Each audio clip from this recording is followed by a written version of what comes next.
back to my channel. It's your girl Amaya Solei, and today I'm back with another video. And today's video is a story time about the time one of my Starbucks customers followed me home from work. But before we get into that story time, I did want to tell y'all that this will be my last video that I'm doing for the month of April. I will be back like crack in the month of May. I will be back that first week in May. My mom, she's in a hospital. She should be getting discharged soon, but she had surgery and she can't really move around like how she could before. She got to heal first. So for the month of April, I'll be helping her out, focusing more on school. And I just know I won't have time to sit and do YouTube videos, so I don't want to leave y'all hanging. I don't want to just have y'all being like, where am I at? Where am I at? Where am I at? Amaya will be back that first week in May. I know it's probably like 2 weeks. Y'all got 2 weeks and I'm going to be back. I'm going to be back like crack. But anyway, y'all know I hate long intros. So make sure you like, comment, subscribe. Follow all my social medias down in the description box. Now let's just get right into this story time. So if y'all been subscribed to me for a while now, y'all know I used to work at Starbucks. Trying to work that minimum wage, trying to get that minimum wage check. Yeah, that was me. I was working at Starbucks and y'all know I absolutely hated it. So this guy had came into my job. I'm going to treat him like a regular customer. I wasn't thinking nothing of it. But he went to the side where like it's the register side where people come and order, and then it's the side where I place everybody drinks at. He came to that side. So I'm thinking, oh, he must like want a water cup or something, a cup of ice or something, because that's normally what customers do. They would come to the side instead of waiting in line so they could, I guess, get to me quicker. So I'm making a frappuccino or whatever, and I'm like, hey, like, what do you need? Like, how can I help you type stuff? And he like, oh, can I get your number? But I'm just like, no, like, no, thank you. Sorry. No, I don't want to get my number out. I'm at work. I'm working. Trying to make it seem like I don't want to give it to him because I'm at work and that's not professional. But he would not stop. He would not let up. He was like, just give me your number. Just give me your number. When you get done with your last customer, you could just slap me your number. I'm like, I'm trying to go slow making a frappuccino. Whatever drink I got, I'm trying to go slow making it because I'm like, when I hit this last customer, what's my excuse going to be then? So I was like, I'm just going to tell him I got a boyfriend, as I should. So my last customer came, he was like, just give me your number. Can I get your number, please? You're so beautiful. I just want your number. I just want your number. I just want your number. I was like, I got a boyfriend. Like, I'm sorry, I can't give you my number. He was not taking no for an answer. And so Roger, being who Roger is, he came over and that made the boy leave. Like, I guess seeing that another male was coming and talking to me, he was like, oh, let me leave this girl alone. I did see that same boy kept like going up and down different aisles in the store because I worked in Safeway and the Starbucks was just located in Safeway. So I worked in the grocery store basically. And he was just going up and down the aisles, and I was just like, okay, like, why is he still here though? But I'm like, you know what, it's a grocery store. Maybe he just saw me on his way to get some milk and some eggs and some bread. You know, I can't ask him why he in here because it's a grocery store. Like, why would anybody be in here? So my shift was finally over, y'all. I had picked up my tips at the customer service desk and I was ready to go home. But mind y'all, this was back when I was in high school, didn't have a car. But while I worked, my job was 6 minutes walking distance from my house. So I used to always just walk to and from work. But I decided before I go home, let me go to the ATM and deposit these tips. I just had to deposit these tips. It was like little $5 bills, little $1 bills. I just had to deposit it because I do not like to keep cash. I like to keep all my money on my card for some reason. You know, I could just never be bankrupt, ugly ass, no money on my card. Bankrupt, like no money on my card. Like, no, could never be me. Could never be me. I always got to keep my money on my card. I never have cash. So I'm at the ATM trying to hurry up, and you know it's dark outside, so I keep turning around, trying to make sure nobody like coming up near me.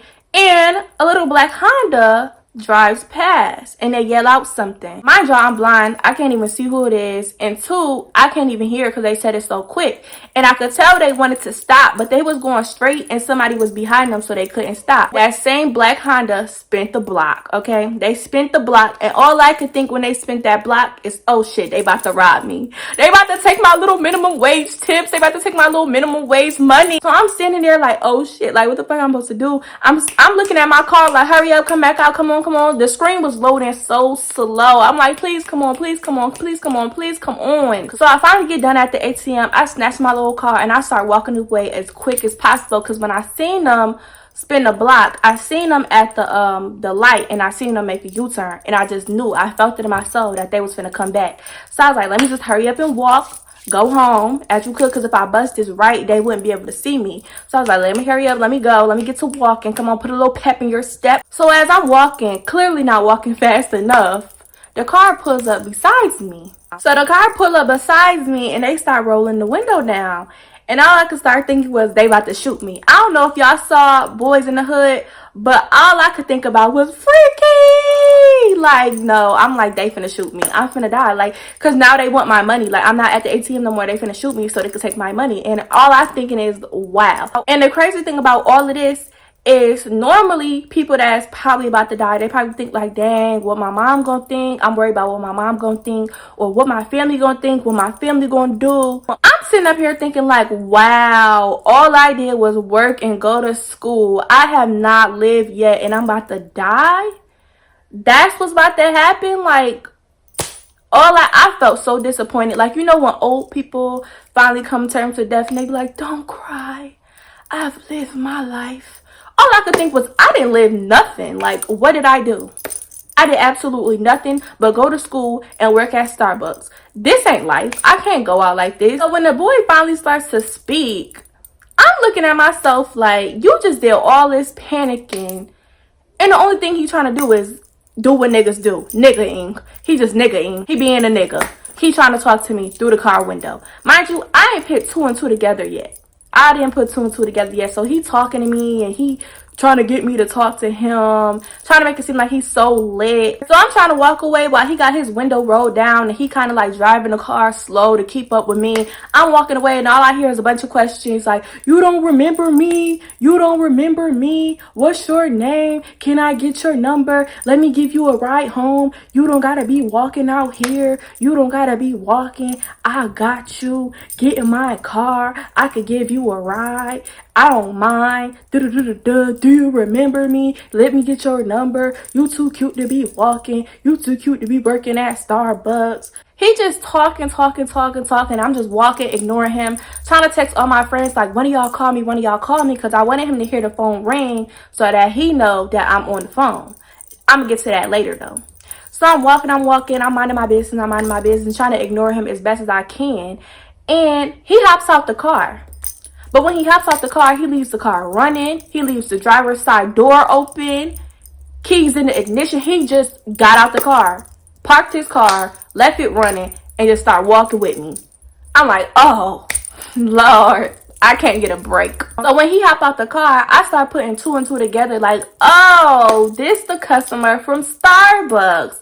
Now he harassing me like, oh, this is who that is. Because I'm thinking like it's random people. I got scared, but my heart's still beating OD, and I got my hand in my pocket holding Keisha. If y'all don't know who Keisha is, Keisha's my taser. The same taser I used to tase C. If you don't remember that story time, go watch that. But I got my hand in my coat, and I'm ready to zap him. I'm ready to zap him because men become so violent, disrespectful, and just ignorant when you reject them. And I'm like, you got one time to put your hands on me or cross the line, and I'm going to zap you with Keisha. Keisha going to go to work. Whole time I'm walking, waiting on my friends to call me. And when they call me, whether it's a girl or not, whether it was one of my boyfriends or not, I was going to play it off like it was a male on the end of the line. Either way, I'm waiting on somebody to call me. I'm starting to panic a little bit. And he's still following me, asking me the same questions.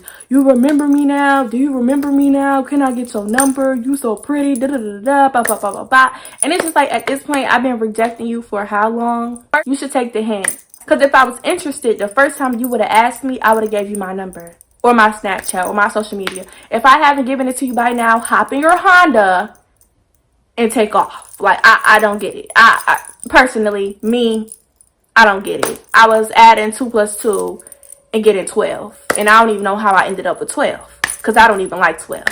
But anyway. He's still following me, asking me the same questions. Let me get your number.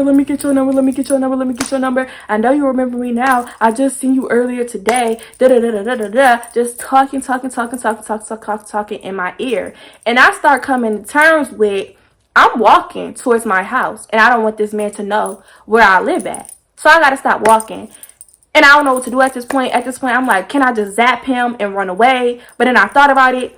Okay, you could tase him and run away, but you ain't gonna get too far because you got the stamina of a fat bitch and you can't run. You can't run that far. She's a runner. She's a track star. Not me. I get out of breath real quick. My heart start hurting. I literally cannot go nowhere. Where can I go?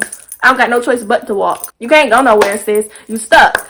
I swear this was perfect timing because I was like, what can I do at this point? Because he gonna keep following me. He left his car all the way back there at the end of the street, but he's still following me. My phone finally rings, y'all, and it was one of my old friends. I started acting like it's a male. And I was like, what better male to act like rather than your father, a grown man? So I'm on the phone, I'm like, Dad, hello? Oh my gosh, I thought you said you was picking me up at such and such time. I'm all the way down the street. You at the parking lot? Okay, hurry up and come because this boy messing with me and I'm gonna need you to come handle him. You heard me, Dad? Yeah.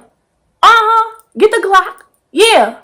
Uh-huh. Yeah. On the phone, acting like I'm on the phone with my dad. My friend was probably confused as hell. Like, what the fuck? Why is this bitch acting like I'm her father? But she really ain't saying that she went with it. Once he heard me say, yeah, come and handle him, he got scared.